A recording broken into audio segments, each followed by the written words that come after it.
భాగంగా యారుట పట్టణం నుండి 12వ వార్డులో ఇవాళ ప్రజల నుంచి దరఖాస్తు తీసుకోవడం జరుగుతుంది.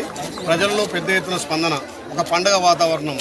ఎందుకంటే 9.5 సంవత్సరాలు ప్రజల బాధలు పట్టించుకోలే. కనీసం ఏ ఇంటికి రేషన్ కార్డు లేదు, ఇల్లు లేదు, పెన్షన్ లేవు, కొత్త పెన్షన్ లేదు.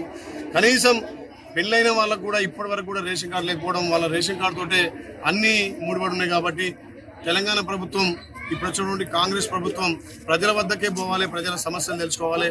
ఆ గ్రామంలో గ్రామ సభ ద్వారా ఏదైతే తల్లి సోనియా గాంధీ ఇచ్చినటువంటి 6 గ్యారంటీ స్కీమ్లను ఇంప్లిమెంట్ చేయడం కోసం ఇలా ప్రజాపాలన పెట్టినాం.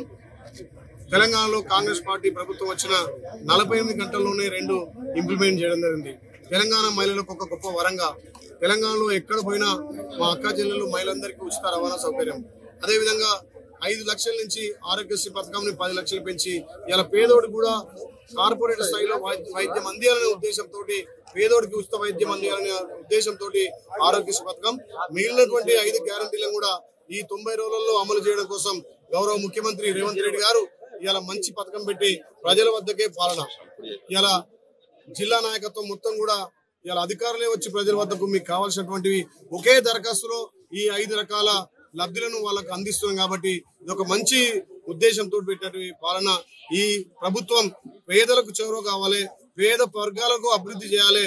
ప్రతి మారుమూల గ్రామంలో ప్రతి గడప గడపకు ఇలా ప్రభుత్వ పాలన అందానే ఉద్దేశంతో ఈ ప్రజాపాలన. కాబట్టి దీనికి అధికారులు కూడా మంచిగా స్పందించి పొద్దున 8 గంటల నుంచే సాయంత్రం 6 గంటల వరకు గ్రామాలలో ప్రతి కుటుంబం దరఖాస్తు తీసుకొని వాళ్ళు ఎవరైనా నింపలేని వాళ్ళకు కూడా హెల్ప్ డిస్క్ ద్వారా వాళ్ళకు కావాల్సిన లబ్ధులను అందిస్తారు. కాబట్టి ఆ దరఖాస్తు స్వీకరిస్తారు. కాబట్టి వాళ్ళకు కూడా ప్రత్యేకంగా ధన్యవాదాలు వేస్తూ 6 తారీఖు వరకు కూడా ఈ కార్యక్రమం కొనసాగుతుంది.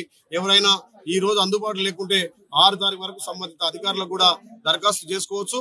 ఈ ప్రభుత్వం మన ప్రభుత్వం కాబట్టి, ఈ ప్రజల కోసం ఉన్న ప్రభుత్వం కాబట్టి ఈ 6 గ్యారెంటీలను అమలు చేయడమే ముఖ్య ఉద్దేశంగా కాంగ్రెస్ పార్టీ పనిచేస్తుంది.